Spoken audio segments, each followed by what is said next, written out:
All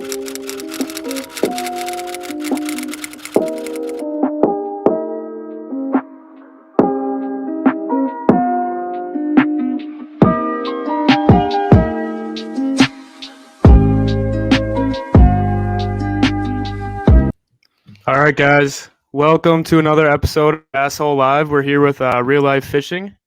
He also goes as PJ. Pleasure having you on, man. Pleasure having you on. Thank you all so much for having me. I appreciate it. Yeah, for sure. So, tell us a little bit about you. Where are you from? How long you been doing this? I'm originally from Virginia. Now I'm located in Cincinnati, Ohio, just for jobs and stuff out of school. Really haven't been doing social media really too long. I think about like 3 years, really, and then kind of really take it seriously for the past like year and a half, too. What kind of made you start up with like the social media stuff? And what did you do first? Did you do Instagram first or Yeah. YouTube? No, I did Instagram first. I don't know. I never was really into the whole social media stuff at first. I kind of laid back from it. Didn't really see much kind of the value of it besides people were just posting pictures of like family and friends events. But then like once you kind of saw people that I watched on YouTube and started thinking like, oh, like people actually take this stuff seriously and like people actually can make a career out of it. And you see companies and stuff reach out to people. I was like, oh, I love fishing. So, my wife, but my girlfriend at the time, she was like, hey, like you should start one. Like just make it about fishing. Just do what you want to do with it. And it kind of just took off from there and just kind of just loved it ever since. Yeah, for sure, man.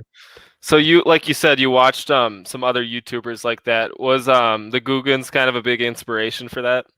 Yeah, I think the main guys that I watch, obviously I watch a ton now, but the original guys that I started with was John B, which obviously most people probably watch, and right. Black Tip Age. Those were the two guys that I watched a lot that I was just like, man, that like they're living the dream. Just get to do, like fish all day. It's hard work. I know the times and hours it's probably put into fishing, making videos, making good posts. It's endless hours. Weeks to do stuff. But I just saw what those guys are doing. I was like, man, it's like a dream job kind of a thing. And I was like, why not try it? If you don't get it, you don't get it. But might as well give it a shot and just see what happens. Yeah, have you ever had moments where it's just like, I know we've definitely had moments like that where it's just not, you're just like posting videos, not getting the views that you are hoping for, like just you feel absolutely. I think anyone that posts a video and sometimes doesn't get the views they want and say like, oh, it doesn't matter. They're kind of lying. Views don't matter for everything, but you're not going to post a video for no one to watch.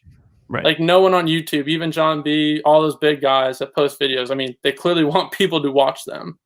So especially when you spend like a whole, like he does those crazy series and so does a lot of other guys. And to put in that amount of hours, time, money, resources, and then to not kind of get the views maybe you're expecting or to kind of get the outcome that you're expecting, that hurts. And I think I've been there a bunch of times where I've put in hours in a video of just filming it, let alone editing. And then all of a sudden you get like not as many views as you'd hoped, or people that you thought were going to watch it end up saying like, don't even watch it, don't even comment on it. So you're just like, okay, like there's that aspect of it too. But I think it'd be lying to say like, oh, like you're not disappointed sometimes when you post it. But at the end of the day, you just kind of like got to take it with a grain of salt. I think, you're going to get great views on some videos and some videos you're not going to get great views at all. I think you don't know the algorithm at all. And sometimes you don't know the title or the thumbnail, which intrigues people more. Yeah, I've noticed that too. Like sometimes the videos you put the most work in and like the most editing and the ones that you like think are your best made videos are the ones that just don't even like scratch the surface. And that's when it gets frustrating because we can put out like a little podcast clip that takes like no effort to make and get like 1,000 views. And then you like spend hours editing a video and get like 80, Exactly. And that's the thing, even with Instagram too, you could take the greatest picture. You think, oh, this is perfect. The lighting was perfect. I had the greatest angle. The fish looks great. It doesn't get anything. And you can just take a picture with your phone and be like, oh, this looks good. Like, let me just take a quick shot. And it just blows up and gets like 1,000 likes. And you're just like, I have no idea. And that's just the guessing game. Yeah, I think a big thing I heard from somebody was I was watching a video the other day. I can't remember, but we always see these bigger guys kind of like at their best. Like we don't usually see these guys when they're grinding, and it just kind of seems like they blow up all of a sudden, but really it's taken like 7 to 10 years of them just grinding and putting in that tough work and editing videos by themselves and filming by themselves, not having anyone to do that for them. So I think it's a little it's definitely crazy being in that part of in that stage right now, just having to grind and do all that. Oh, absolutely. I mean, like you guys said, even we were talking before, like in sports aspects too. Everyone sees these guys that go in the NFL and like, wow, like I want to do that. I can do that. But it's like you don't see like the hours, the days, the years, like everything leading up to them being able to be drafted and put in that situation. Like they earned it at the end of the day. I mean, athleticism and all that stuff I mean, talking about sports wise, but all that stuff, I mean, that's given. I mean, you can't teach someone to be 6'6", 250 pound and run insane. Yeah. Like you can't teach that, but the work ethic that people that don't have that ability, that's what grinds, and that's what you guys are talking about. And that's same with fishing and YouTube or anything on YouTube, really. I mean, like you said, people are on here for 10 years and don't even scratch maybe even 1,000 subs, but they do it daily, and eventually something might hit. And I think that's just the only problem now with everyone's like, oh, I want it quick. I want to gain 1,000 subs like that. I want to gain monetization. Like I want to get that really quickly, but it's like that takes so much time because every day new people are joining this platform. Like I mean, it's easier if you started 2 years ago than it is now, but it could have been easier 5 years ago for the people that then started 2 years ago. Like it's just so much of that going on too. And then everyone, like you said, if you're not already big, sometimes people just underlook you. I mean, at the end of the day, it is what it is. I mean, they're gonna have better quality, better edits, better like people around, or better chances to go places. But I don't know. I mean, as the viewer, I mean, you kind of want to support everybody. Like obviously, you have your favorite people that you watch, but I don't know why people like don't want to support small channels, even though they say they will. But I mean, you can tell the people that really do, like consistently. Like you guys can tell with your videos and your posts. I can tell with mine and mine posts as well. It's just you're gonna have people that say they do it just because they want you to support them, but at the end of the day, they're not going to support you back. So it's just like, I mean, I don't really understand that.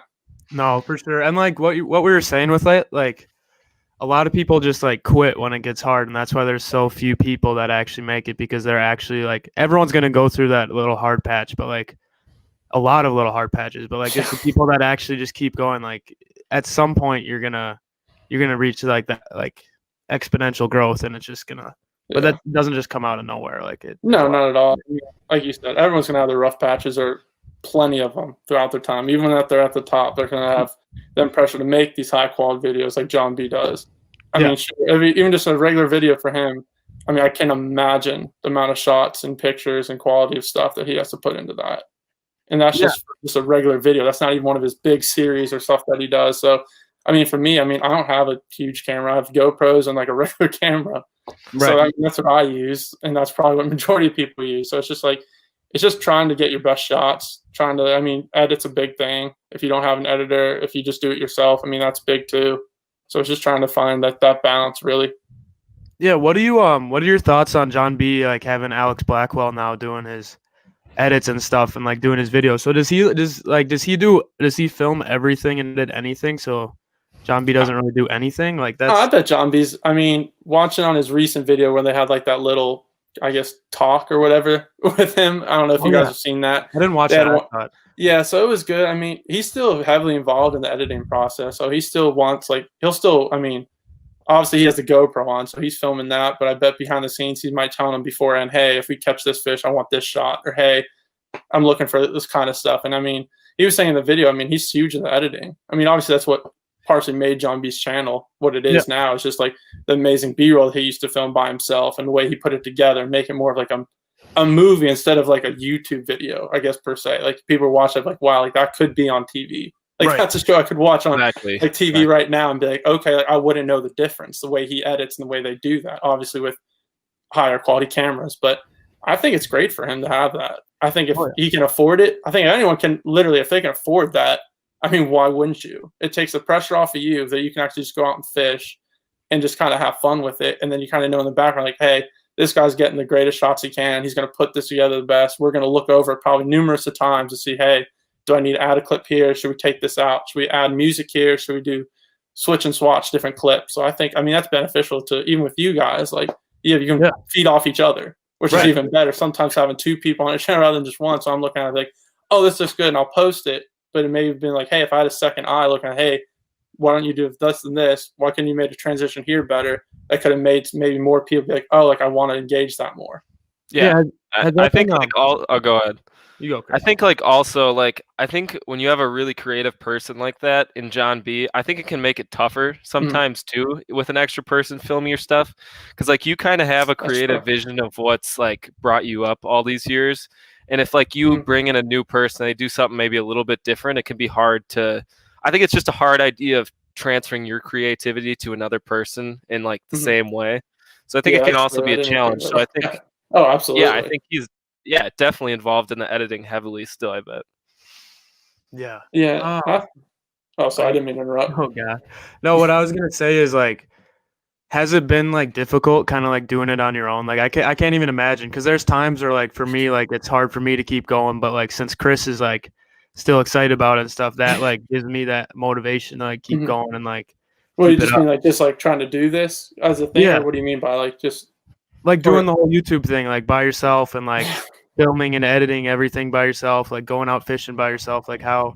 Yeah, I mean it's definitely hard. I mean, like I said, luckily now I found someone to help edit my videos, so he's awesome and he's a really good guy. So I've kind of had a little help in the recent 2 videos with him, and it's been going really well because, like I said, kind of like how John B and Alex do, and like he'll send me the clip, like the videos, I'm like, hey, can we do this different, or hey, can we do that? And it's also feeding off of him. I'm like, hey, I trust what he does. I mean, when you have someone like that, you got to have some type of trust with them. Be like, hey, like, they know what you want, you'll talk about it, but then let them do their job, kind of a thing. So, exactly. But before that, I mean, it's definitely tough. I mean, I don't think, like I said, I don't think anyone's gonna say like, oh, it's all sunshine and roses. There's just no way. Right. Like, I mean, there's days I go out and film for hours and catch 0, like nothing. And planned it. I thought I'd planned it the night before. I'd be like, I'll try this technique. I'll go to this pond. I'll go to this place. I'm like, I plan it all out, and I'm like, and there's nothing happens. And it's just like, okay, well, that was like, you think you wasted half the day, but it's like, okay, well, why didn't they like that? Or maybe what can I do different? Or hey, can I go back to that pond next time and try something completely different? And maybe it works, maybe it doesn't. But I mean, there's grueling days in all of it, because if you don't catch anything, it's like no one's going to watch that video, unless obviously you're one of these high people that have hundreds of thousands or millions of subs. I mean, no one's going to not want to watch a small channel not catch a fish. Like, why would, like, they're not going to watch that fishing video. No. But I mean, I think it's tough in that aspect, and I think it's tough, like you said, with the editing. I mean, most of us all are working jobs or going to school or college at this point too.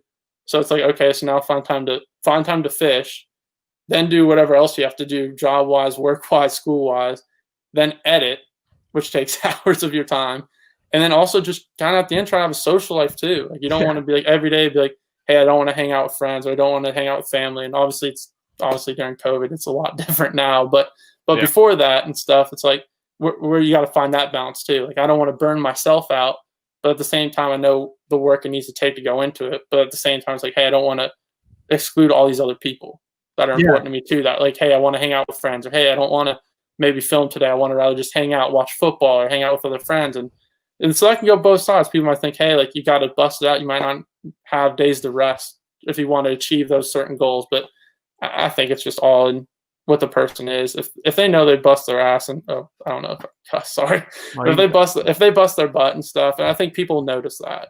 And I think they can notice if people like take time off, or they can tell like, hey, like, how they edited one video was great, but this video was not edited great. It's like they can tell when people slack off, I think.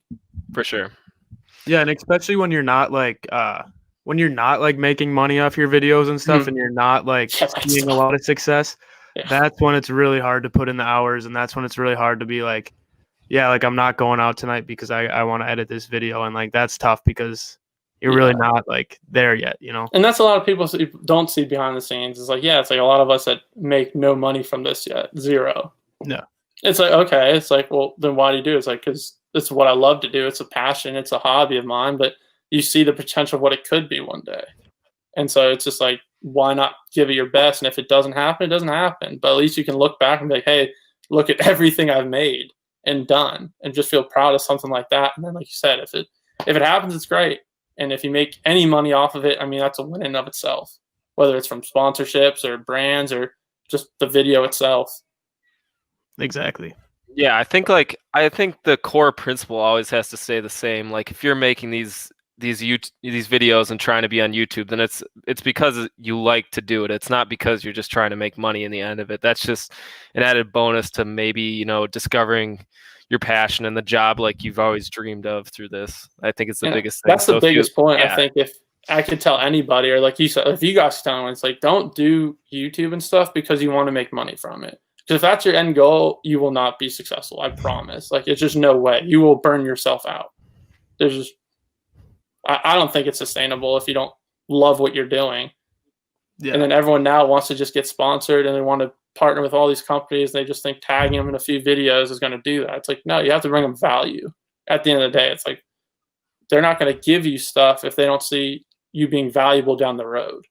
If they don't see, hey, people are actually commenting on your post instead of you just posting a picture and getting a bunch of likes, but there's one comment. Like, what does that do?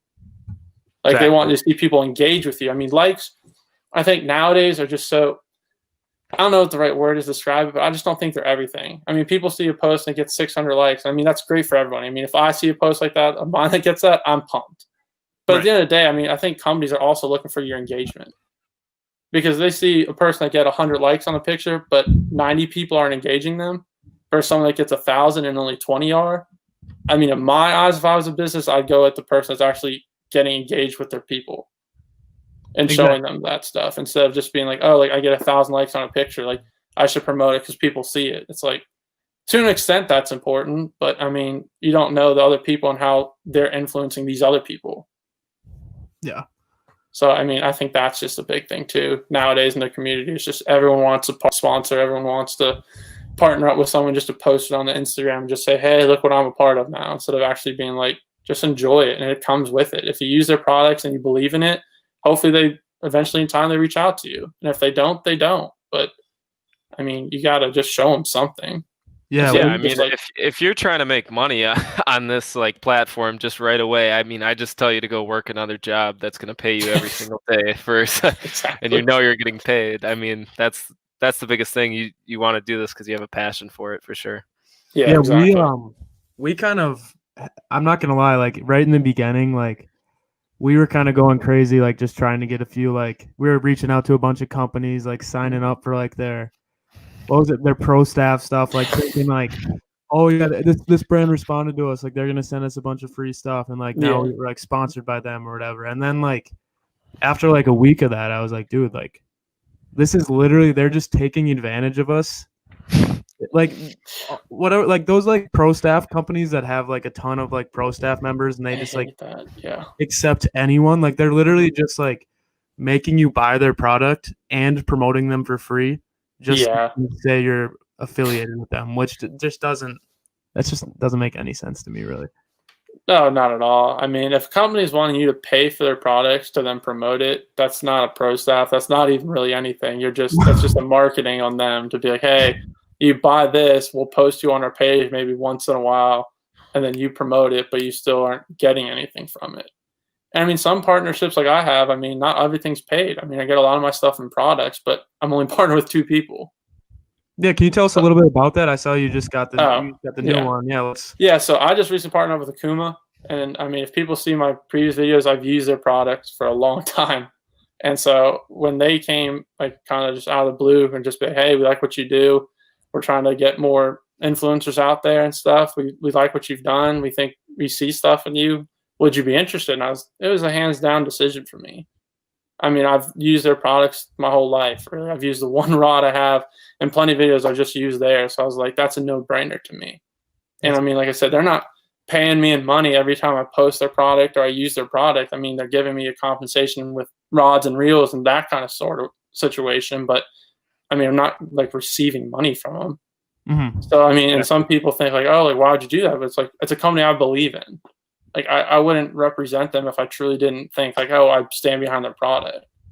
Because it's like, you're using their products and like, as long as I'm partnered with them, I'm using Akuma's fishing rods and reels. So it's like, if you don't like them, that's a stupid reason to sign up with someone just to get free products, because eventually that ends. Yeah, and that's the biggest thing, I think. Like, I think you 100% did it right with your sponsors, because like we see you posting all the time, and like we know you love using all the stuff. I think that's the biggest thing. If you're looking for a sponsorship of some sort, you should be a huge supporter of what they believe in and stand for, and hopefully use their product before. Yeah, because once you become a partner with them, like whatever they stand for, you kind of like represent that as well. So like if that's huge, if you like partner with a terrible company, like you're gonna become affiliated with that company, and anything that they do is gonna reflect on you. So that's why you got to pick the right company. Oh yeah, and vice versa too. I mean, if you partner with a big company, whether it's Akuma, Shimano, whatever Penn, whatever the rods or reel company you use, I mean, if you do something stupid, I mean, you're reflecting them, and it's like, okay, well, he's doing something stupid. We're giving him stuff, or we're paying him, or we're whatever you guys are, the partnership is, and now he's doing stupid stuff, and that reflects on us now because we're giving him products. He's promoting our brand. He wears our shirts. He uses our stuff. And if they're being stupid and reckless with it or uncaring about it, then it's like, why would you partner with them? Like, what would make them, as a big brand as some of these are, like they're spending their time and resources on you. So like, if you're not going to give them your best, like why would they want to give you theirs? Exactly. And so that's the thing too. I mean, with the Googans now, I mean, obviously they have their own rods, they have their own baits. And I mean, what they're doing is incredible. Like, I don't take anything from them. People might not like them for whatever reason. I don't know, to be honest, because if any one of us was in their position, we would do the exact same thing. Exactly. Like, if you had the ability to make your own baits, to create your own rods, to have your own company, your own brand that everybody knows of in this industry, like, who wouldn't want to do that? Exactly. And people bash on it. It's like, but why? They're like, oh, this bait looks similar to this bait. Oh, so does 1,000 of them. Every Senko looks like a Senko. Like, at the end of the day, there's no difference. Like, it looks the same worm. I mean, there might be slight variations to it, but I mean, at the end of the day, it's the bass is looking at the worm the same, whether it's a Guggen bait, a Yamamoto, or whatever bait you use. So I just don't understand why people just can't stand them. I mean, to each person their own. I mean, there's probably people that don't like me out there. There's probably people that don't like a lot of different people, but I just don't understand why people have to down people for certain things. Like, when they left Favorite, everyone left Favorite. And I was just like, why? And that was a big thing I was about to bring up too, because I feel like that was a big situation when they all left Favorite rods and stuff. I feel like that was the most mad I think everyone was at them. And I just didn't understand really why they were mad. I was like, them partnering with Favorite has nothing to do with you. Nor does, I mean, do we like their products maybe a little more because they endorse it? Sure. Because it's like, oh, these guys use it. Hey, for younger on it, hey, maybe I want to try. Even for us, maybe it's like, hey, I want to try Favorite now since they're huge backing of them now. But when they left to make their own rods, it's like they're going to make their own rods now. I mean, everyone I think saw that coming eventually. But then everyone made a video, well, I'm leaving Favorite rods. I'm leaving Favorite rods because of this. And maybe they had their own reasons. And I'm not going to bash on them for leaving if that's what they truly want to do. But I just thought it was very, very interesting timing that once the Googans left it, you just saw everybody leave Favorite for whatever reason. And it's just like, and that just shows the power of some of these influencers out there. It's like, wow, it's like if they just left the rod company and the rod company maybe just, let's say, lost 20% of people of their business just from certain 5 group of people leaving it, like that kind of even shows now what these people have like actually power of. And it just kind of is like, okay, well, hopefully they use that for good things instead of bad when you look at it like that. But I don't know. I just think this whole industry can be up and down with how people react to certain things. Yeah. Well, because the thing about it is it's such like a wide array of like different like type of people that are in the fishing community. Like there's so many like older people that have like just kind of getting into the YouTube, and then there's just a bunch of like young kids who are just starting up. So I feel like there's so much variation in like the community that's why it's so like unpredictable and stuff. It's just But yeah, because eventually, I mean, you don't know when it is, but everyone's going to have their peak time, and then eventually it's going to go away. And then it's how do you stay relevant? And I mean, they've done a great job of doing that. And I think all the big people that we watch, even Blacktip H, he does a great job of, I mean, he posts once a week. But I know when he posts that once a week, everyone that follows him as a true fan of his is going to watch it. So it's just like you go into that spectrum. It's like if you build a following, you engage with them. And I think, like you said, there's a younger generation, there's an older generation, there's a generation in between. So I think if you could get people just on board with it and just want to fish, I think that's a win at any level that you're at. I mean, that's the whole point. You want to entertain people and you want to get people out to fish. And I mean, if you can do that, you won, whether you make money from this or not. But I mean, it just all depends on the person. Like you said, the way people are looking at it nowadays. Some people are all for it because some people are not. So it's hard for me to say exactly on what like is good or bad about that. But I mean, I just see more people are going to treat YouTube now as more of TV than actually watching TV. Yeah, I agree. I think like a lot of us are obviously in that boat. I think it used to be TV, but I definitely think I get most of my entertainment probably from YouTube now. And I think going back to kind of Black Tip, what he does well in staying relevant is every time he's always in the trending videos just because he has all those guests on all the time, and it's of such different realms like powerlifting, arm wrestling, sports, like video games. He has literally every topic on his channel, and that's why he's so successful, I think. Yeah, no, it's crazy. I mean, nowadays too, people don't collab as much, I feel like, as they used to. Like when you brought that point with Black Tip H, I think he does a great job of getting a lot of guests on his videos and hey, let's go fish for sharks one day. Let's go for glass groupers. Let's just go inshore. But like you said, he always has a wide variety of guests, so it brings more people to his channel than most people. But nowadays, like, I don't know why people don't collab anymore, or maybe it's they don't want to as much. Or I don't know. I just think it's more fun to fish with people than by yourself. Oh, for sure. I think so, because you can have conversations, you can joke around, you can laugh. If someone has a pattern figured out, you kind of bounce stuff off one another. But I don't know why people don't collab much anymore. I mean, yeah. Do you think it has anything to do with like, I mean, kind of just like with this past year with like COVID and stuff, or do you think that started before? I mean, COVID definitely, I think COVID was big, obviously, because people want to be safe. You don't know what other people are doing. God forbid you're around people who maybe are more susceptible of it. So I think that's a huge thing. But even before, though, I mean, even before COVID, I mean, I just think less and less people started collabing unless they were like your homies, essentially, like unless you filmed with them all the time. But all these big guys you see, when they started small, they'd collab with all these big timers. And then if you reach out to them now, I feel like they'd be like, okay, but they maybe wouldn't act on it. Or they just wouldn't respond in general. Yeah, they wouldn't even see your DM, which so it's just like, which is fine. I mean, some of these people, I mean, they're gonna have thousands and thousands of DMs. Probably people like, hey, can we fish? Hey, let's do this. Hey, let's do that. And so then you got to think of, okay, well, who's trying to just use me and who's actually sincere about it? And I think maybe that kind of goes with some of it. But I mean, for me, I reach out to everybody. Hey, you want to fish sometime? Let me know. Hey, you want to go somewhere else? Like, let me know. Like, I don't care to travel for it. I mean, I just think it's fun to try new spots to fish. I'm not trying to, even if they said, hey, I don't want to film it. Okay, I won't film it. Like, I don't care. Like, I just want to fish with new people and try stuff out that I've never done before. And I think if people are all just now about views and pictures and videos, I mean, then you're kind of just losing touch with what it's about. At the end of the day, fishing's fishing, whether you have a camera on or not. I mean, I go fishing all the time and don't film anything. Yeah. Like, exactly. I mean, maybe there's sometimes I wish I would have.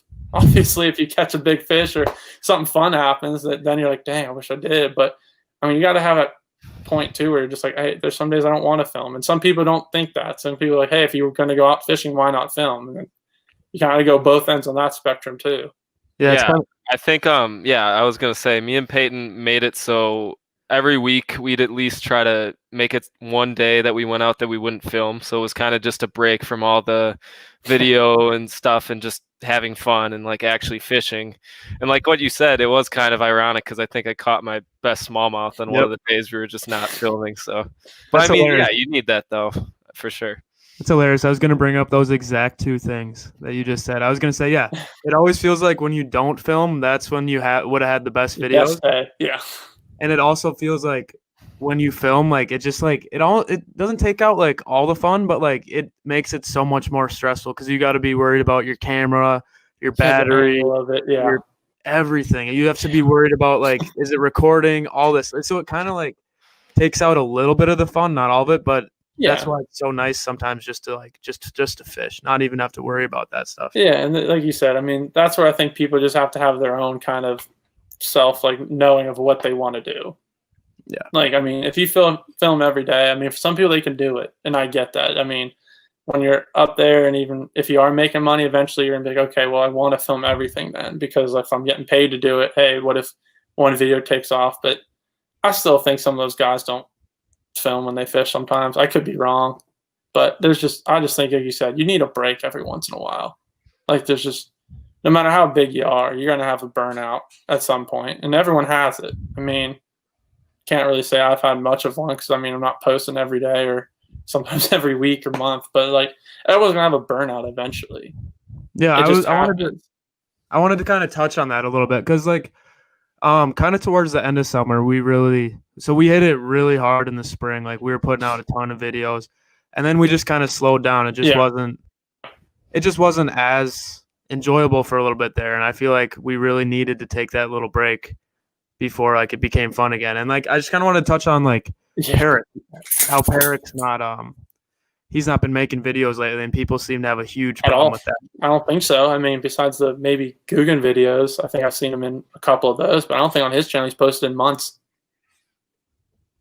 Yeah, I know. Yeah, like I don't see why people have a problem with that though. Like if he's not like, it's like he doesn't owe people. He doesn't owe us that. Like if it's just him like sharing his life, he shouldn't need to do that. Yeah, I mean that's hard because obviously if you're a fan of his, obviously you want to see him post videos. You want to see what he's up to. You want to see he's living in a van now. Hey, how the heck are you living in a van, dude? Like and trying to do all this. Like some people want to see that, and some people are like, hey, like that's something that'd be cool to me to see. Like how are you living in a van, fishing, and trying to do all this, and while you're in Texas, or hey, like, are you in fishing right now, or are you just focused on doing the van thing? I think people want to see that, and I mean, selfishly, everyone's going to be like, if people do it that they like, they'd be like, hey, I want to see a video. But like you said, at the end of the day, it's like he doesn't owe us anything. I mean, have people that walk and build his career? Yes, absolutely. But I think at the end of the day, I mean, he's a person too. If he gets burnt out, he gets burnt out. Whether you like it or not, it happens. And I think the people that truly support people like that, they'll understand it. Like maybe he should come out with a video or an Instagram post or something just explaining it. I mean, maybe I would. Like I said, I can't speak for him. I don't want to say like I would definitely do that in that situation because I don't know if I was in his situation what I would do. But I think maybe explaining it in like a little video or post, and like, hey, I'm taking a break. I kind of had to hit a wall, burnt out. I'm just trying to focus on this, and hopefully you guys understand that. I'll be back as soon as I can. But people who want to support me, please stay tuned. If people who don't, I understand it. Like, there's plenty of other people you can probably watch. Right. I think it would be kind of. Oh. No, sorry, you can go. I think it'd be kind of cool if he was like secretly like filming just all of this and just like compiling it into like just a ton of content that he's just gonna put out like when he's all ready with all that. I think that'd be pretty cool. But. And he might be. That's the thing. We don't know. So like he really could be filming everything or all these stuff, and like you said, just compiling it up, and one day I'll just release it. Or maybe he's not. But like you said, I mean, he doesn't owe us anything. I mean, people are gonna say that, but it's like, oh well, we've watched him. We bought all this stuff. We buy his merch. We buy the Frostbite, like his ice fishing company stuff. It's like, yeah, you do. Like that is a valid point, but at the same time, he's a person. Right. Like putting all your information online like that, I mean, it's hard on anybody. Like you're going to receive criticism if you want it. And it's easy for me to say right now because I don't get probably the hate that some of these people do and kind of bashing on them. And I mean, that I can't imagine that takes a toll on people eventually, it grinds them down. But I mean, at the end of the day, if you do that when you're on social media, that's kind of what you're susceptible to at the end of the day. Yeah. Like, people are going to hate on you for anything, just the way you walk, even the way you cast, like the reel you use, if you're a bait caster or spinning rod. Like I use spinning reels predominantly in my videos, not because I can't use a bait caster, it's just what I prefer. And some people are like, oh, why are you fishing with a spinning reel? Use a bait caster. It's like, because I prefer that. Like, why does it matter? Like if I'm fishing with this, you fish another one. Yeah, not to mention waste like 30 minutes of fishing time if you just one bad cast and a bait caster too. So that's, I know it ruins that's always day. that it 100% ruins the day. No, but it's just like stuff like that. I mean, people are gonna find petty stuff to complain about always. It's human nature. I don't know why people waste time watching a video to complain about it. I think that's the stupidest thing in the world. Like, why are you gonna waste your time to watch someone's content to leave a comment that's just pointless, just to whatever it is, to make yourself feel better or to try to bring someone down? I just think it's pointless. So yeah, like just a couple things to build off that, kind of like I'm guilty of it too. Like we don't receive too much hate, but like if we see a comment that like disagrees with us or hating on our channel, I like think back to some of the more popular guys, how they get like just thousands of these daily, and I'm like, wow, like I get so mad about this one comment, like I can't even imagine what they have to go through, just thousands of hate comments on their feed. Yeah, and but it's human nature, though. I mean, no one wants to get hated on, especially if you spend time and hours and days doing something. No one wants to be like, "Hey, your video sucks." It's like, well, that's not good. It's like, really, what sucked about it, or why are you watching it then if it sucks so bad? Like, just don't watch my video. But like you said, I mean, it's hard because it's like you put effort in, you're like, dang, what did I do? But then you gotta look at, hey, I have one bad comment, but I have 10 good ones. Why am I gonna focus on the one bad one? Exactly. Well, but like you said, I mean, people like that are up there. I mean, they're probably getting thousands of them, but they probably have 30,000 good ones. So it's like, who are you going to really focus on there? You're going to focus on the people that are just trying to bring you down for whatever reason, or you're going to focus on people that generally enjoy your content and support you. True. At the end of the day. But what do you like? What made you guys start this whole thing? All right, like with social media and everything. Like, what was your guys' big like? Okay, hey, let's try this out. So it kind of started out with like we were just kind of talking about how like we watch all these YouTubers and like it's so interesting to watch them, and like we were going fishing like 2 to 3 times a week over quarantine. Like we were just like, and we always fish so much and we always have so much fun, and like I'm going to school for video editing, so like it like I would always want to be editing stuff to like practice, but I would never have anything to edit. So like this way we could film, like we'd always have something to film. I'd always have something to edit. And like it wasn't like we were doing anything extra. Like we're just taking the time to film what we're doing, you know? Yeah.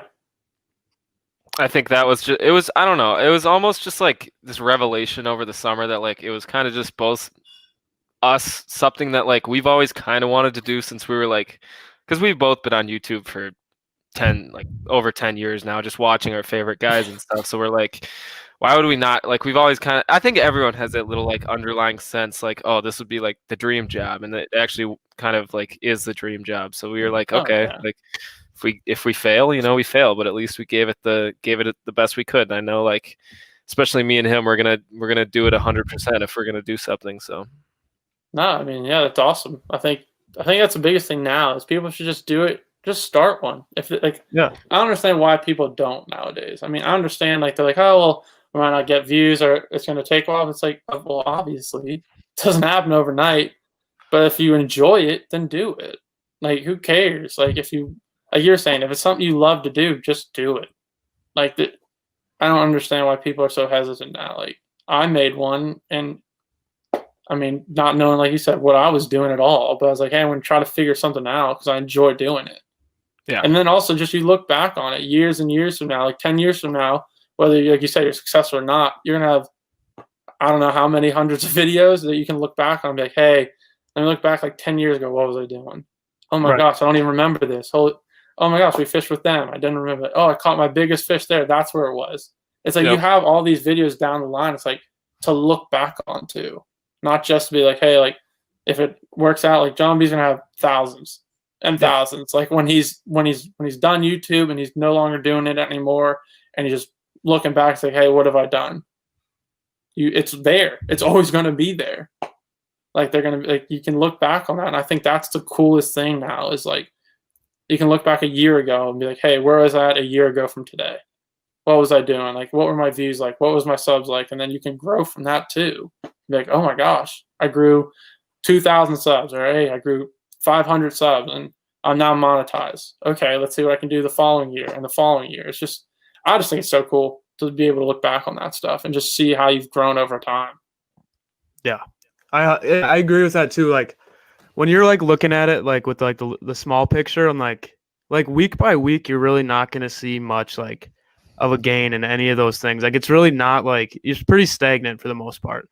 But when you look at it like month by month, maybe, then that's when you like, if you take a minute just to look at it like that, that's when you actually see like the growth, and like and that like helps you to keep going, I think.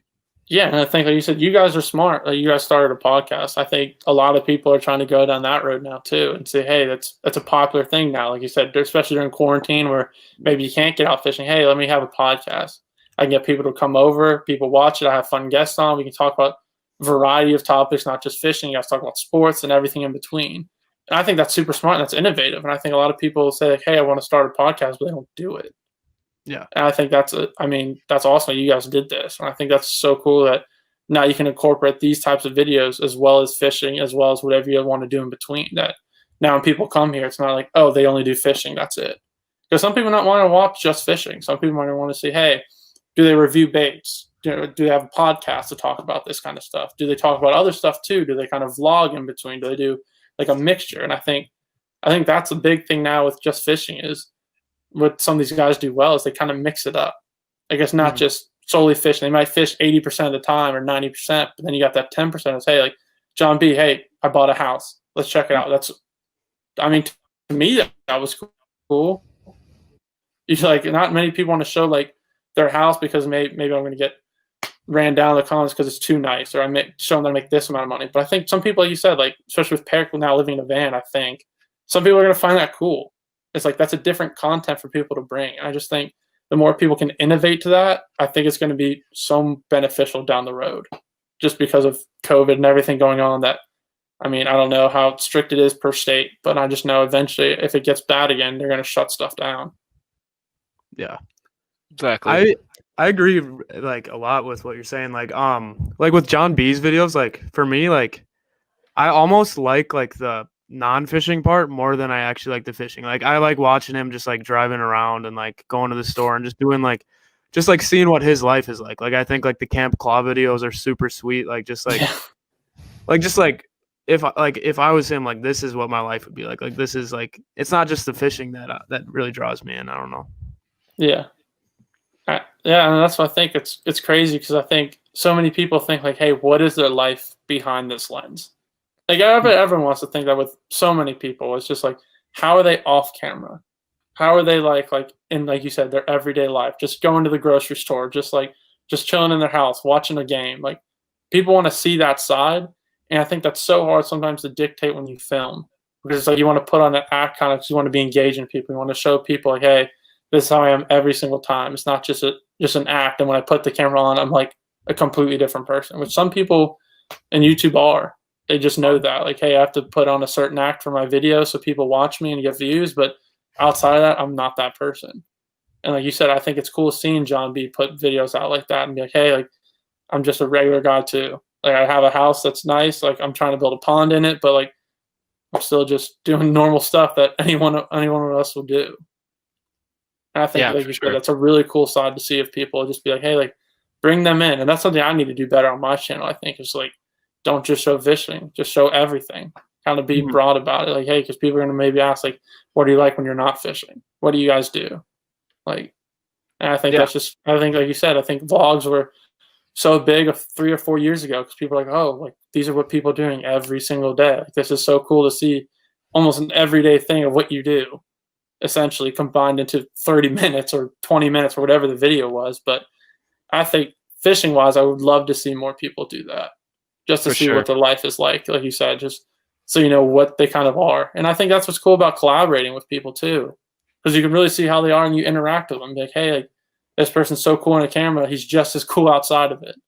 Right. Or be like, hey, this person's so cool on the camera, but he's not like that at all. When I met him, he was like a jerk. So it's like you can kind of see two sides of that. So it's just like that's kind of what I see about it, and you see that through people too. I mean, people are going to see through you, whether you're a genuine person or not.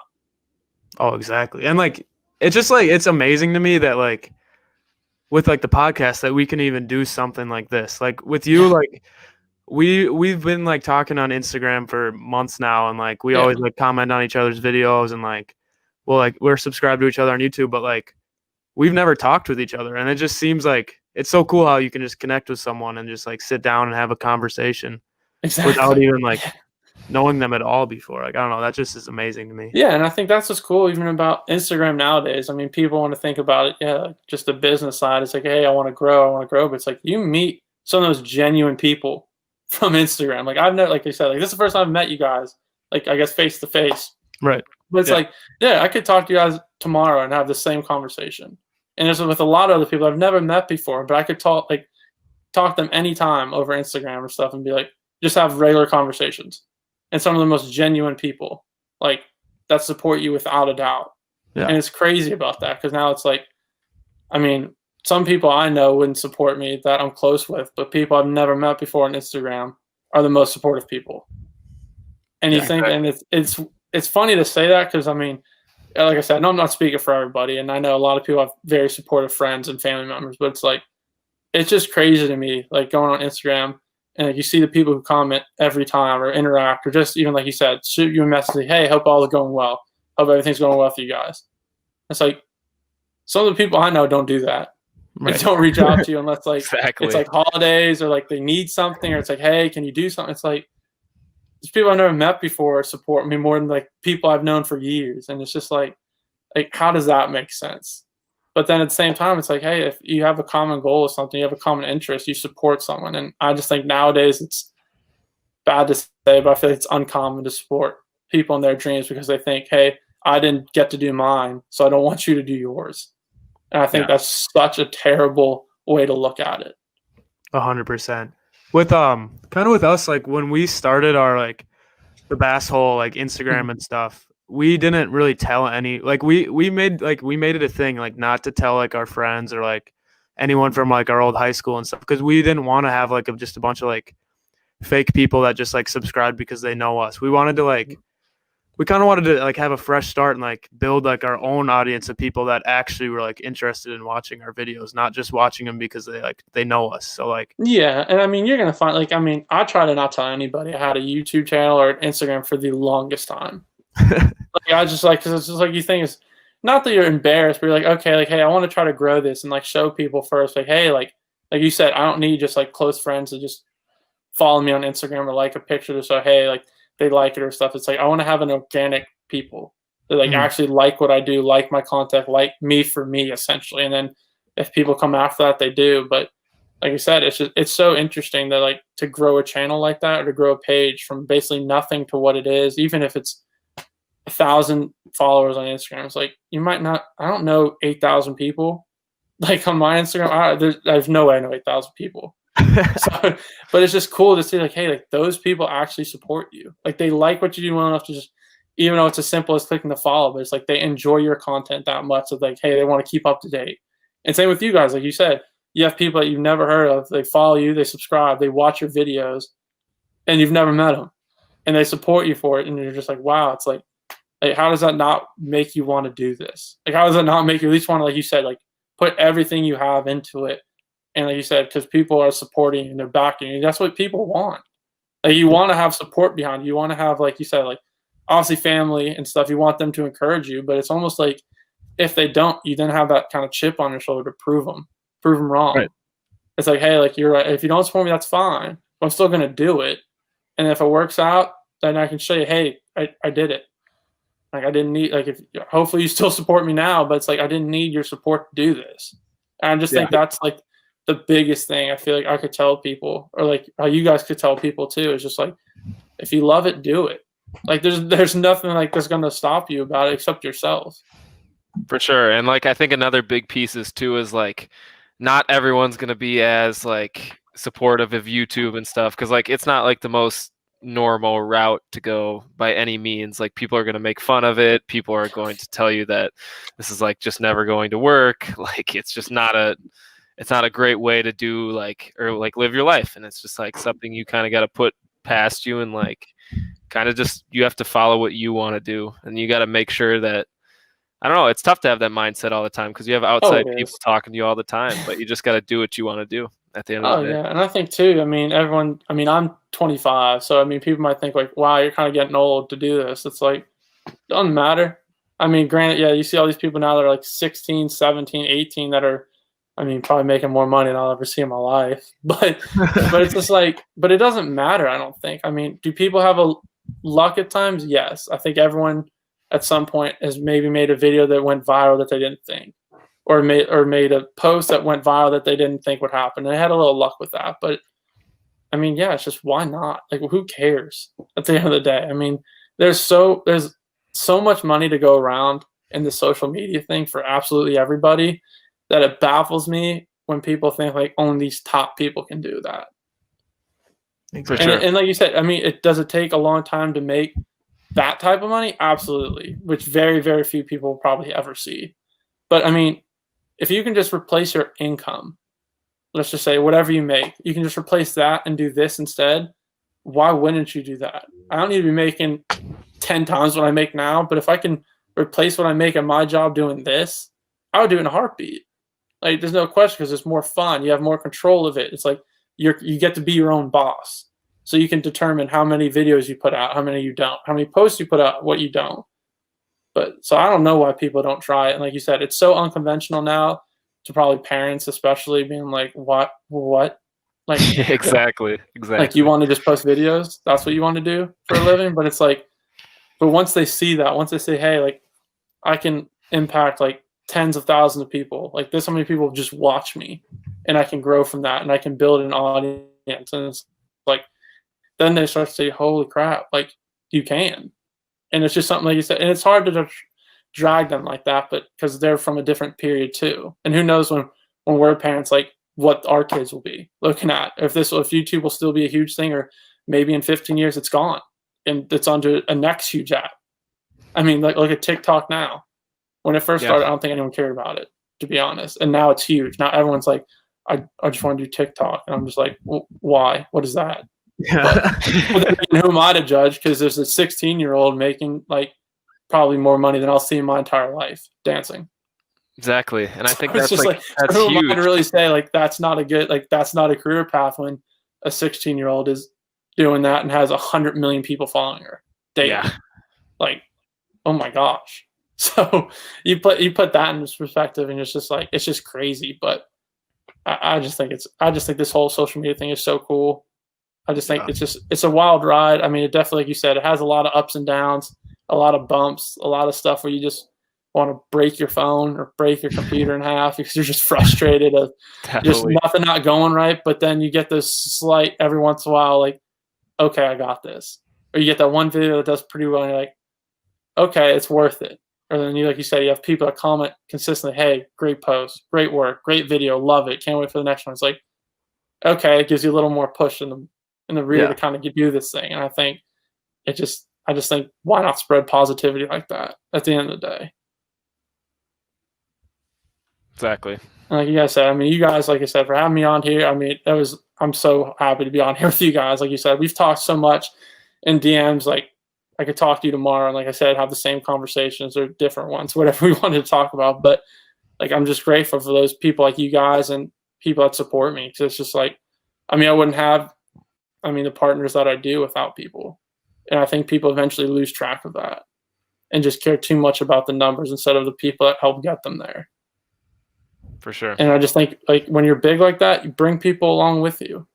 Yeah, exactly. That's another thing. I feel like people, it's like they get so big and they're like, they forget, like, you were once in our position too. You were once hoping to just get maybe 200 views on a video and hopefully maybe a couple hundred likes on a post. Like, that was everyone once.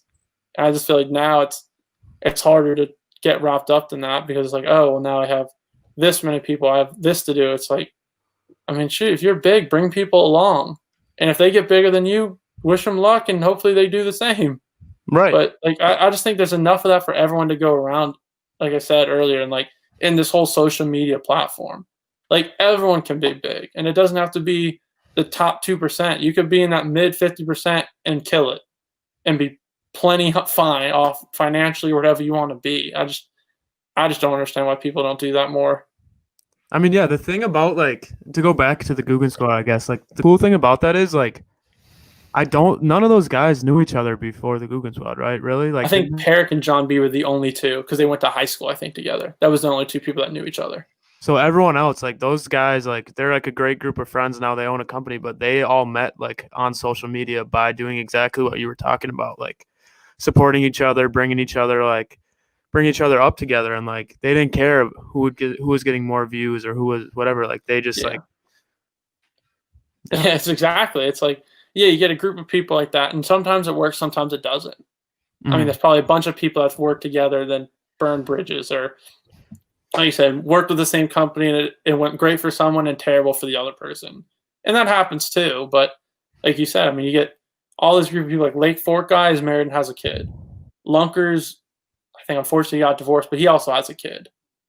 And then Flair got married. John B's in a relationship. Perrick's not. So you have all those people with completely different backgrounds and how they live their life currently, but they all work. Like you said, they make it work together. They film videos. They made a company. They're bringing more people in now. Like you said, like you see more people now with them in videos. Are starting to be a part of the Guggen squad, I guess, now. And you see that, and it's like, well, that's good to see. So if they can do that now, as they build a huge brand, but now they're bringing people on still or putting people on, it's like, why can't anyone else? Yeah. And I think that's just, like you said, hopefully that, obviously after COVID, hopefully that makes it a little easier for people to collaborate and kind of get together. But I still think, like, why not do stuff like that and meet people and just travel new places at the end of the day? Yeah, so we were we've kind of had this plan now for maybe like a year or so, but we want to do this thing called the Basshole worldwide tour. Even though we're not going worldwide. We're just going to Canada, maybe Canada, just to make it international. But Okay. so we're planning on just like going on like a little road trip for like 10 days and just stopping in a bunch of places where we have never fished, or like maybe we're like someone that we know, like for you for example, like just stop there, fish for the day, and then just like add that to the video and then just keep it moving. Like I feel like that would be a really cool way to engage a ton of people from all over the place. And I think that's awesome. I think, like you said, I mean, to do a series like that, or even like you said, just do a type of tour like that, I think it's crazy awesome. Because like you said, you have to fish brand new places, so you're either going to have the luxury of, once you find fish, if you can find a pattern, is a win. If you don't, I mean, it might suck, but it's like it's a brand new place though. Yeah. So it's like it's like a win-win either way. Like if you, like you said, you can maybe, like you said, fish with people too, trying to figure it out together. Maybe you meet someone up in the middle somewhere and be like, hey, we want to fish this lake. We've never fished it. You've never fished it. Let's try it. Let's see what happens. Kind of a thing. And then I think that's awesome. I think people, like I said, I love watching series. I think those are like, obviously I love individual videos, but I think series are just so fun to watch because it's just like you're just waiting for the next one. Right. Yeah. Especially like you said, when you're traveling to different places like that. It doesn't, like you said, it doesn't have to be crazy exotic, like going to Africa or Australia or wherever. But it's like you said, just going for a week or 2 weeks or whatever, going to 3 or 4 different states and fishing. It's like, how's that not fun to watch? Because like you said, you're incorporating new people and new bodies of water, new fish species possibly. Like, I think that's awesome. I mean, I would do that in a heartbeat. Yeah, just like the opportunities. I don't know, like just the vast amount of opportunities you can get from, like, just me and Peyton in general. Like this month we made it essential for us because we've never really gone ice fishing before. So I mean, we wanted to really try that. So we reached out to a couple people, like subscribers, some friends that saw our videos, and now we're gonna get to try to go ice fishing for different species, pike, and then we got a really cool opportunity coming up to go like spear ice fishing too. And like we never would have thought we got to do that. But that's so cool. But yeah, see, that's what I'm saying. That's just so beautiful thing about this platform. I mean, I'm in the same boat. I've never ice fished before in my life. Never have. Yeah. But I used to reach out to a couple of people. I was like, hey, do you want to ice fish this year? I've never done it. I'd love to try it. Sure, come on up. Awesome. That's all it took. I mean, like you said, you could be like, hey, what gear do I need to bring? How can I help? What can I do to pitch in? Yada, yada, yada. But it's like all you need is just, like you said, an opportunity for someone to be like, hey, like, just come on up. Sure. And I think there'd be even more people that say yes to that than no. Yeah, obviously people are going to say no because like, hey, like, no, I can't, or hey, I don't have enough time to do it. And I get that. I mean, everyone has their own time to do it, and everyone has their own resources, or maybe they don't want it to be filmed or whatever. But I think that, like you said, just trying it, reach out to people. It's like the worst they can say is no. Exactly. And then if they say yes, awesome. Then you have something and you work with it. And I think that's the biggest thing too about, like, to kind of piggyback on that, was just reaching out to brands too. If you like a brand, reach out to them. What's the worst they can say? Hey, I don't think we can work out right now. Hey, I don't think you're like have enough subscribers or followers yet. We kind of want you to see your numbers growing. Okay, great. Perfect. Okay, so hey, what do you think? What is that magic number? Just ask them. Hey, is it this amount on YouTube? Is it this amount on Instagram? Is it this amount as engagement? Like, I just feel people are afraid to hear the no, and it's like, I don't want to hear it. I mean, I've reached out to companies before and they've said, no, we're not interested. I mean, it sucks. Don't get me wrong, but I mean, all you need is that one yes. And if you got that, then run with it, because if one company believes in you enough, then more will follow. And if don't, just make like we talked about earlier, make that one company proud that they have you, and then eventually they're not going to want to lose you. Yeah, it's all about the experience, honestly. Like just like we've gotten to know plenty of time, like out of everyone out there, we've gotten it a lot. And I mean, like honestly though, we've gained like a couple CEOs we've got to meet now and have good relationships with, and like That's awesome. and that's all part of getting that no. Like it might be a no for now, but since you have that relationship and you can bring it into the next year, or the year beyond, maybe it'll be a yes eventually. Yeah. What would be your guys' top 3 struggles that you've had to face, and how you think you've overcome them doing this whole Instagram, social media stuff? I'll let you go first, Chris. I guess one for me, honestly, like even though we like both love to do this a ton and like we want to dedicate our whole time to it, obviously we're not allowed to dedicate our whole time to it yet, because obviously like we go to school full time, we're in college, we live pretty far away from each other when we're going there, so it's a little tough sometimes to just coordinate and get enough content out there. But with the podcast was a game changer for us. So like I don't know, you just got to always be creative and keep thinking of different things. Yeah. Struggled. I mean,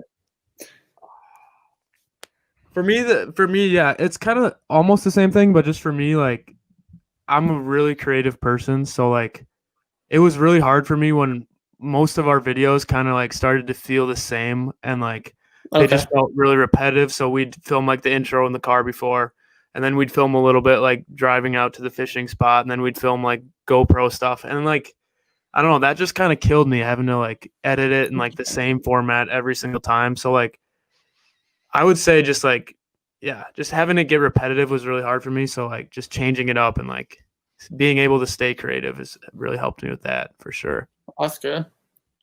Yeah, I mean, I guess like another thing too is like just the last part is like going out for a whole day, like sometimes like 7-hour sessions and just not catching or not performing like you'd have to, and then like you dedicated all that time and then it ends up being like a 5-minute video because you just didn't have luck that day. Yeah. I mean, that's tough. It's what you got to go through. Yeah, like I said, I think everyone's had that struggle. I mean, going out there planning a day, just have it not go your way. I think everyone has had that problem. Yeah. I think very few can go out every single day and produce a great video. I think that is hard to do. Oh, big time. So you were talking a little bit about like the series and like how you enjoy watching that. Where do you see like the future of YouTube going? Of fishing YouTube in particular? That's tough. What's the next step? I think it's going to be series. I think for a while the challenges were really big. Obviously, I think that was a huge phase for a while. And I think it still is, but it's not what it was. Obviously, I think you used to see from everybody it was a challenge video. It was something to do with top water, crazy lures, roulette challenges, which I think are all great. Don't get me wrong. I mean, I watched them, but I think now, which is kind of hard to say, but I think the series are going to be big. I think people are going to want to see, like, maybe not like 8 episodes kind of long, or depending on what you do, but I think like a 4 to 5 part series, I think people are going to want to see that. I think that's, I mean, like you said, trying to get more creative shots, trying to get cooler like angles of stuff. I think that's going to be what it's going to be down the road. I think people are obviously going to have like the videos of just having the GoPro on your chest and just kind of getting out there doing the basics. But I think personally, like I said, in the long run, I think people are going to want to enjoy those types of videos. And like, that's the great thing about YouTube. You're going to have such a wide variety of that. But I think the way that people are seeing John B do his from previously and currently, to how new people are starting to try to incorporate series or incorporate more cinematic things or more spending more money on cameras, I bet, than people used to be like, hey, I want this kind of a shot. I want to get close-ups of this. I want to have a GoPro or an underwater camera to catch a fish when it's clear water, just to see that release it, see it swim off or 100 feet away kind of a thing. I think that's what I would see more. But like I said, I could be completely wrong. And I could be so far off, and it could be maybe the complete opposite of what I'm saying. But I just think that's what people are liking to see now. Like when you watch John B, you know, hey, for probably 90% of the video, it's going to be extremely well shot. You're going to have great cinematics in there. It's going to be fun. It's going to be entertaining. And it's going to be, like you said, it's like a TV show. Yeah. That's what like you think of when you're watching his videos 90% of the time. Obviously, besides like a few vlogs here and there that he's just obviously holding it and kind of doing a little stuff like that. But like you said, I mean, Black Tip Age, his videos are starting to get a little more cinematic with slow motion stuff, underwater shots, like him, like when the line takes out from the reel, like showing close ups of that. I think that's where it's going to go. But like I said, I think it just depends on the person too. I think some people are going to have luck with not having to do that, and they'll be completely fine. And I think other people are going to try that and either be super successful with it, or like you said, eventually maybe get burnt out of just trying to film this TV type quality video instead of just having fun. So, Yeah. I mean, where do you guys think it's going to go, or where do you guys see it going So down?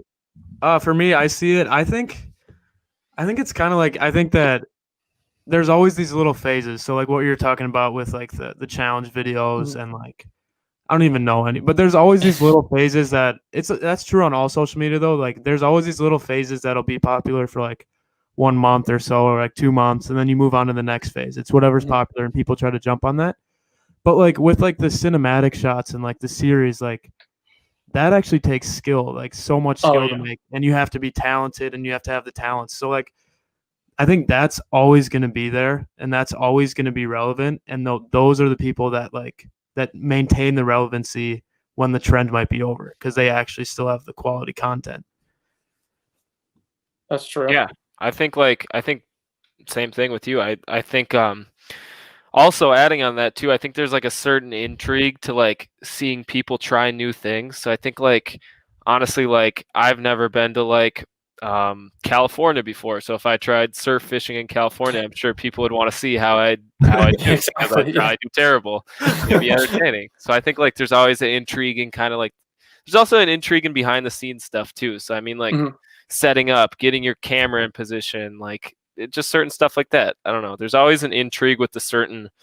Maybe it might not be always just the generic form of like fishing, but there's always an intrigue with the certain personalities behind the camera. Exactly. I believe with that too. And I think, like you said, I think when people, let's just say, only fish for bass primarily, and then when they go to do saltwater, like you said, surf fishing or going out for bigger fish in saltwater, I think that's always going to be an interest to people because, like you said, it's new. It's something maybe not they've never seen it on their channel before. Hey, they filmed it maybe a couple times a year. They go to like maybe John goes down to redfish down in Louisiana or goes to Maine and does actual striper fishing now or tuna fishing. Like to a lot of people, that's so cool. It's like, okay, yeah, he does a lot of bass fishing. We see that in Texas. That's a big part of his channel. It's always going to be there. But when he does those big trips, like you said, to like you said, you can just try surf fishing or try going for tuna or sharks up in Maine. I think that intrigues a lot of people, like you said too, because it's like, okay, like does he do good? Does he fail? Or does he still get those same cool shots when he's now trapped on a boat instead of he's on land and they can go all around them or like they're more familiar with it. So I think that's just a big part now. I think of what's gonna, like you said, what's gonna happen with YouTube is exactly. I think just like you said, people are gonna obviously want to see him fish bass and do that stuff, and primarily that's what all of us I think mainly fish for is bass, either smallmouth or largemouth is primarily majority of what YouTube people are fishing for. But I think like you said, I think to see people try new things, that's going to be big. I think, like you said, also from being in COVID for so long, people are going to want to see, okay, where else do you fish? Like, okay, I've seen this pond before. Hey, I've seen you fish here before. Where else can you fish? Like, where else can you, especially the people that have the money to do it. Yeah. Like he does. Like, I think that's going to be, I think a big, like you were saying, I think people are going to want to see that type of content from, I think everyone moving forward. Yeah. I think the cool part about that is like, so people who like watch like bass fishing content, usually they are like bass fishers themselves, and that's kind of what they focus on. And like it's not like I feel like they would want to like try other type of fishing. So they see us like bass fishers who haven't really fished any other things, try it out and like, oh, like they can do it. They can go figure out how to do it. Like this is what it's gonna be like if I go try and do it. Like, they're already like struggling with it. Now like we can learn from their struggles, and we don't even, then we're that much better when we. I think just being like, I think the big thing is being just diverse on a channel. Cause like exactly what you were saying, if you're just used to seeing your guy usually fish for bass and they go do like a cool like salmon trip, like you're going to probably be a lot more interested and stay more in tune and maybe look up videos about salmon and stuff. Like it's just the way it goes. I mean, yeah, like, I think you hit dead on the money right there. It's like, yeah, you're going to see someone be like, oh wow, okay, he's trying this. Hey, it didn't work out. But then someone that maybe does fish for salmon be like, hey, try this instead next time. Or hey, go here instead. If they're familiar with the area, hey, I've been here. That place is no good. Try over there. So it's like you said, I think it's bringing more people involved in that. And you get, like you said, a wider audience, because then you have people that fish, like you said, maybe are huge saltwater fishermen but don't really fish freshwater. So they might find bass fishing more interesting to them because they fish saltwater, or vice versa. People that only fish for bass then see them go for big saltwater fish is like, oh, okay, I've never done that before. So like, how is that different? How could, if he can do it, like you were saying, how could I do it? Yeah, and I think kinda, like exactly. I think like really the only reason I found Blacktip H was because the Googans went out and caught something with him. That's the only way I like found out about saltwater fishing, and like I think that's pretty cool. yeah, for sure. Yeah, it's definitely going to be really interesting just to see what happens here after winter, and just going into like the spring, and just like where fishing YouTube's going to go in the future, and just like what's next. It's really exciting, and just to be kind of, even though we're such a little part of it, just to be a little part of that is just and I think awesome. what's cool is, I think too, because obviously everyone knows winter ice fishing is going to be it's going to take over fishing on YouTube for, I mean, the people that we watch. I can almost guarantee it's going to be a lot of ice fishing. But that's why I think when people, if they can go on certain trips, I think that's actually the better time to do it, because people are going to be like, okay, I've seen 20 ice fishing videos in the past 2 weeks. Like, okay, you're doing the same thing.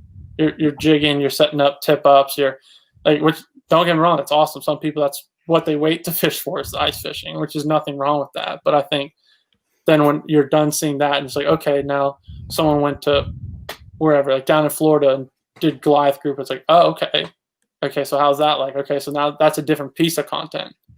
So I think, like you said, like I think trying to stay kind of ahead of the curve a little bit in that aspect, I think would be beneficial to certain people. But like you said, if you've never ice fished before, I think people are going to love that.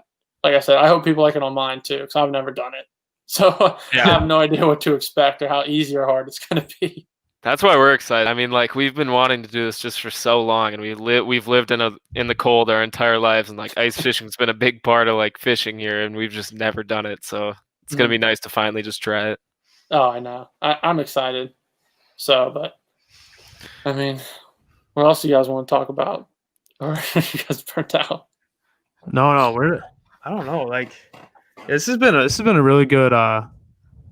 We've covered a lot of things. Yeah, I mean, it's been a great podcast, and for sure, in the future we'll definitely have you back on, because like thank you. I mean, love I'll come on in a heartbeat.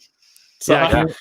Well, yeah, it's just so easy too. Like you literally just need to, like, especially virtually, like we don't even need to be in the same country. Like we can just, if we just set up a time, and it's kind of hard with the time zones. I'm not gonna lie, I was getting confused with Eastern. Yeah, no, that's the only thing is like, because I thought you guys were on Eastern, but then I was like, wait, I don't think they are. And then it's like, oh, okay, they're an hour behind us.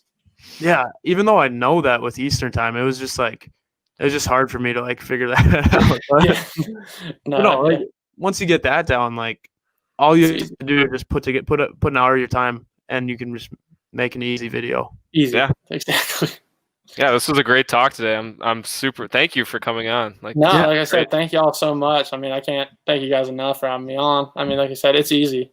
Like you talk about anything. It's right. Not. I mean, obviously, fishing is obviously going to be a main part of it, just because of what we do. It's what we love. But yeah, I mean, like I said, I love sports. I mean, football is something I'm passionate about too. It's been a part of my life for so long. So I mean, it's just. But I mean, fishing also is just like takes that part of me now. It's what I love to do. It's kind of what I put a lot of my time in, as much as you guys. So it's just like, yeah, it's just like having podcasts like that you can just talk freely and just have open conversations and not, I guess, be afraid. Some people don't want to talk about certain topics. I think nowadays they'll be like, oh, I don't want to talk about that, or hey, I don't want to bring that up. But it's like, I mean, just be an open book. I think it's the best part of it, because like people can really see how you are and how you feel about certain things. Like, I mean, I don't really hide too much. I mean, to be honest, I mean, say my opinion. If people don't like it, I mean, they don't like it at the end of the day. I mean, that's everybody. You're not going to please everybody. It's impossible. No, not so at I all. think, like you guys said, I think having talks like you guys do, it's awesome to mix it up with sports too, that you guys are talking about. That's cool, instead of just talking about fishing for everyone, because eventually, like you said, that's going to get burnt out. You're not going to want to talk about it every time. But like you said, I think having new people on, and like you said, getting their story and their sides of fishing too, I think is awesome, because my side might be completely different for if you guys have someone on next time to talk about it. Might have different stories or different sides of thoughts or opinions on it. So I think it's really cool that you guys do this for sure. Yeah, and like just by like sitting down and talking to you with like an hour, we've learned so much more about you. And like the people watching this are going to learn so much more about you than they would just from like a normal video, because now this is just, there's no editing, there's nothing. It's just you sitting down and talking about whatever. And like we didn't really plan anything out for this. Like we didn't have a No, we script. didn't. I wish people could know. Like when we talked about it, there was like in our DMs, there was no like questions like, "Hey, we want to talk about this. Do you care?" It's like, no. They're like, "Do you want to come on?" I was like, "Oh, absolutely." No question. I mean, that's the beauty of it. And it's like, okay, and then like, "Hey, we're gonna do it at 6:15." Okay, perfect. Sounds good. I'll see you guys 6:15. Yeah, I was like there was no like thought of like what people think like, "Oh, you guys must like plan this out, like think thoroughly." It's like, no, we had no idea what we're gonna talk about. We just got on and started talking. Yeah, I was like, Chris, we probably should have like told him like this morning or something, like, and just like updated him like, hey, like we're still planning on doing this. But yeah, I mean, like us in general, we're just kind of those people that just we love to go with it. Like I think the raw, uncut conversations are the best because you actually get to see what a person's like. Like if we emailed you a script of what we were gonna ask you, like would it be the best possible answers? Like you're a genuine guy. Is his answers genuine? Is he actually just thinking about it to be like, oh, does it look professional, or does it just sound professional because he wants to answer these questions well, or like you said, is it just raw? Like, hey, how do you feel about this? You don't have time to really plan it. No. So I like those. I like those videos too. I like podcasts that are just straight to the point like that. Like how Joe Rogan does his. I bet he just asks whatever he wants to ask. Yeah. And they're they just answer it. I mean, I highly doubt he plans it. I bet he just goes in and he just talks. Well, I think what he said was, I think he brings out the guests to dinner the night previously before, like barring the COVID situation now. But he says he doesn't ask them any questions about the podcast. He just wants to get to know them and like just at least be a little bit friendly before even. Yeah, so it's not as awkward to talk to some of these people. Yeah, I mean, probably it's different now because of COVID and stuff. But yeah, just getting to know someone. I mean, just being able to have a normal conversation. Just be like, okay, like, hey, we can talk about this, no hard feelings. Hey, if you have an opinion on it, if I have a different one, okay, it is what it is. You don't have to get in these heated arguments where people just get bent out of shape over. It's like, okay, if you have an opinion, you do. I have my opinion, I do, and then okay, just move on. Like I just don't understand like why everyone has to have the same opinion sometimes on certain things. That like what's the point of having someone on if you're just going to agree on the same things? Exactly. Or not have like any type of like different things to bring to it. Yeah, there's no point in that then. It's exactly. But no, man, like I'm really excited to see what you do, especially with your ice fishing this winter, and then like going into the spring, just like the type of content you put out. And congratulations, by the way, on getting married and everything, man. We forgot about it. Thank you guys. Yeah, I mean, it's awesome. I mean, I'm excited. I mean, obviously, but it's different. I mean, like you said, everyone has different places in their life where they get things or when stuff happens. And like, I mean, if you would have asked me at 18, like, hey, are you going to get married when you're 24 years old? I'd probably be like, no, probably not. But I mean, it happens. I mean, you don't. Like, I mean, you plan on it kind of, but I mean, you find the right person, you do. And I mean, if you don't, that's fine too. I mean, I just think, there's no right or wrong situation for everyone. Everyone has their own place. Like you're going to get it at the same time, whether it's a different place or a different time for other people, or it's sooner or later than others. I think it's just, it happens when it needs to. For sure, man. And I mean, like I said, I'm excited for you guys to see what you guys do with ice fishing. We'll all be doing it for the first time. Oh yeah. So we'll probably have all the falls and fails and all that other stuff in between. And I mean, like I said, I hate the cold, so I hope it's not too miserable, because that's not gonna. I just don't like the cold, just personally.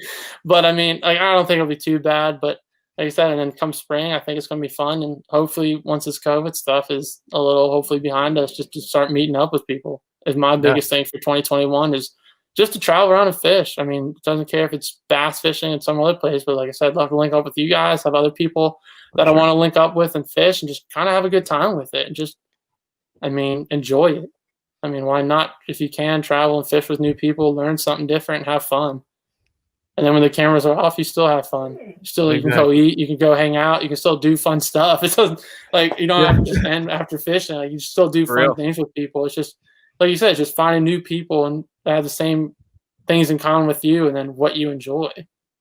And I think that's the biggest thing for me in 2021. That's what I want to do. Is just fish with new people, try different things, and just have a good time with it, and then see where I'm at this time next year.